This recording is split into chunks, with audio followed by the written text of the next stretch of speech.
Alright guys, today I discovered something for you. पूरे गोदी media ने औरंगजेब को डिस्कवर किया है, लेकिन मैंने आपके लिए कुछ काम का डिस्कवर किया है। एक्चुअली इतना काम का भी नहीं है, पर हमारी गोदी एजुकेटर सीरीज में please don't connect the dots, Prashant और चुशांत दोनों एक ही काम कर रहे हैं, बस फर्क ये कि ये ब्लैक बोर्ड लेके खड़ा रहता है। Did you get my point?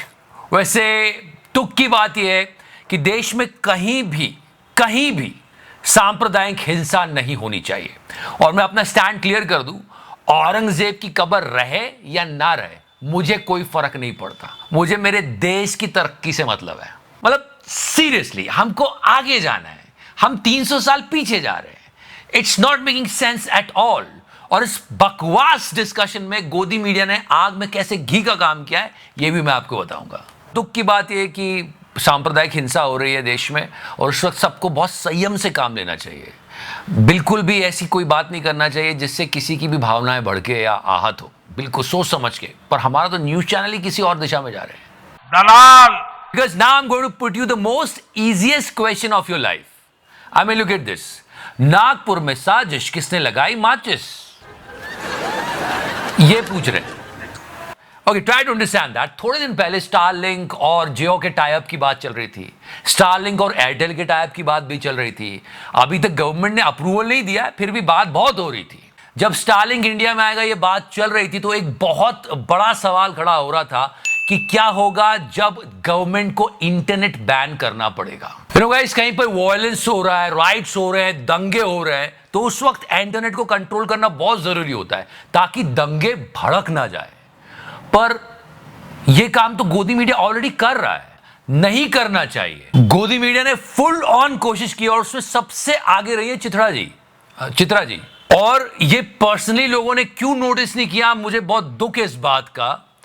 मतलब एक फालतू सा प्रोग्राम है, उसमें आप अपनी बात को जस्टिफाइड करने के लिए प्रभु श्री राम उनको कंपेयर कर रहे हो औरंगजेब के साथ। सीरियसली, और लोग कुछ बोल भी नहीं रहे इस बारे में। अपने पिता के साथ इतनी क्रूरता कौन कर सकता है सत्ता के लिए? इसीलिए श्री राम का उदाहरण दिया जाता है। गद्दी छोड़कर 14 सालों का उन्होंने वनवास झेला था। और इस पूरे शो में चीखना चिल्लाना, ये वो टीआरपी के लिए सब चलता रहा, ये लोग चिल्लाते रहे, but disgusting that. Janata vote करती है, पत्रकार वोट करवाने नहीं जाते। किसी पत्रकार वोट करवाने नहीं जाते हैं, पर लोगों का ओपिनियन बदल देते हैं न्यूज चैनल पर न्यूज दिखाकर। उस न्यूज से जनता अपना ओपिनियन बनाती है और उसके हिसाब से वोट देती है।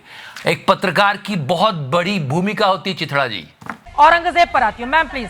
फिलहाल आप औरंगजेब पर आ जाओ, क्योंकि इसके अलावा कोई और बात मुद्दा है ही नहीं देश में। औरंगजेब नाम का ये जो गड़े मुर्दे उखाड़ना बार बार एक कहावत के तौर पर हम इस्तेमाल करते हैं। यस, एग्जैक्टली मुर्दे उखाड़े जा रहे हैं। अब औरंगजेब वाला मामला कहां पर जाकर किस रूप में खत्म होगा, ये बड़ा सवाल बना हुआ है। लेकिन महाराष्ट्र के साथ ही साथ देश की सियासत भी औरंगजेब के नाम पर गरमाई हुई है। हाँ, सियासत गरमाती रहेगी जब तक आप आग लगाते रहोगे। अगर आप नोटिस करोगे तो गोदी मीडिया में बैठे ये एंकर इनडायरेक्टली कैसे भी बात को प्रोवोक कर रहे हैं।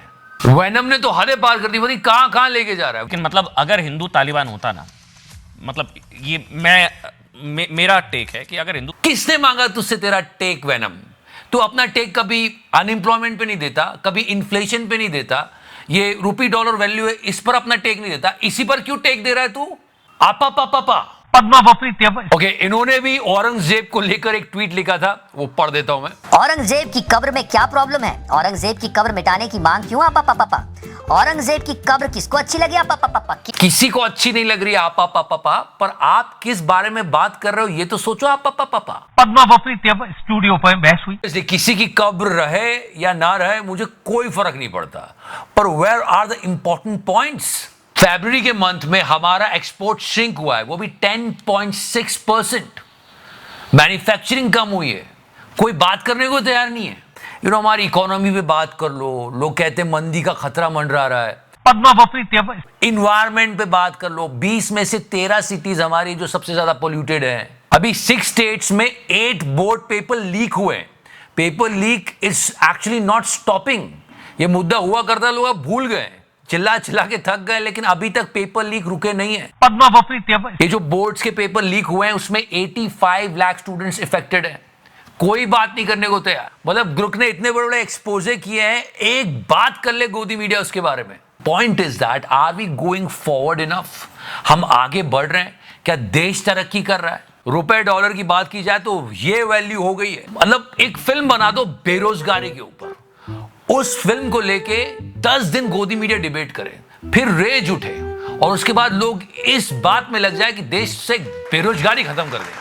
That's good. पूरा गोदी मीडिया लगा हुआ था इसी टॉपिक पर एक एंकर उसने फिर सरप्राइज किया है, पिछली बार भी और इस बार भी। आई एम टॉकिंग अबाउट प्रतिमा मिश्रा। इन्होंने इस बार भी बहुत सेंसिबल बात की और चुसान जैसे लोगों को पसंद नहीं आई होगी, क्योंकि ये क्या फालतू की बातें कर रहे हो। पर हाँ, इनको पूरा सुनना बहुत जरूरी है और ऐसे एंकर्स आने चाहिए और सच में इससे देश का भला होगा। तो तमाम नेता औरंगजेब की कब्र को तोड़ना चाहते हैं। हम उनसे कुछ सवाल पूछते हैं। औरंगजेब की कब्र तोड़कर आखिर क्या मिलेगा? क्या गरीबी, बेरोजगारी मिट जाएगी? क्या औरंगजेब की कब्र टूटने के बाद इतिहास बदल जाएगा? क्या औरंगजेब की कब्र टूटने से मुगलों का नाम देश से मिट जाएगा? हमारा सवाल महाराष्ट्र के मुख्यमंत्री देवेंद्र फडणवीस से भी है कि अगर कब्र को एएसआई का संरक्षण नहीं होता तो क्या वो इसे तोड़ने का आदेश देते? क्या औरंगजेब विरोध के पीछे सिर्फ हिंदुत्व वाला एजेंडा नहीं है? यही नहीं, क्यों नीतीश राणे जैसे मंत्रियों को भड़काऊ बयान देने की छूट दी जा रही है? क्या ये औरंगजेब के नाम पर किसी सियासी प्रयोग की कोशिश नहीं है? Again I am telling you, we need to go ahead. हम फ्यूचर में क्या करेंगे, हमारी प्लानिंग क्या होगी, ये नहीं कि हम 300 साल पहले सोचें कि क्या हो रहा था और न्यूज चैनल वाले भी लग जाएं sir. Now let's talk about yesterday's canvas. उस समय उन्होंने कैनवास के जूते खरीद के मुझे पहना दिए। Modi ji was talking about shoes कि मैं बहुत गरीब था, मैं जूते भी नहीं पहन पाता था, तो कैनवास के जूते उनके मामा ने दिलाए थे। अच्छा, जो कैनवास कंपनी वो 1980 में आई थी, मैंने ये बताया। So the confusion was there were two different companies, this one and this one. Okay, तो यहां कंफ्यूजन हो गया। सो या मैं एक पॉलिटिशियन नहीं हूं, मैं गलती करता हूं तो एक्सेप्ट कर लेता हूं, बट हां फिर भी 10-12 रुपए मोदी जी। अब उस समय तो शायद वो 10-12 रुपए में आते होंगे। चलो गरीबी देखी थी, पर अब तो क्या झकास लाइफ है। आई मीन फॉरेन ट्रिप्स को लेकर विपक्ष वाले सवाल उठाते ही रहते हैं। क्लोथिंग स्टाइल किसी से छुपी नहीं, मशरूम खाते हैं और ये वो, तो ये बात भी आपको गोदी मीडिया काफी बार बता चुका है। यानी रोजाना 4 लाख के मशरूम में मोदी के गोरेपन का राज छिपा है। तो अगर गरीबी देखी है तो ऐसी गरीबी सबको दिखाए। फिलहाल आप मुझे गरीबी मत दिखाओ, आप लाइक का बटन दबा दो। Love you 3000। वो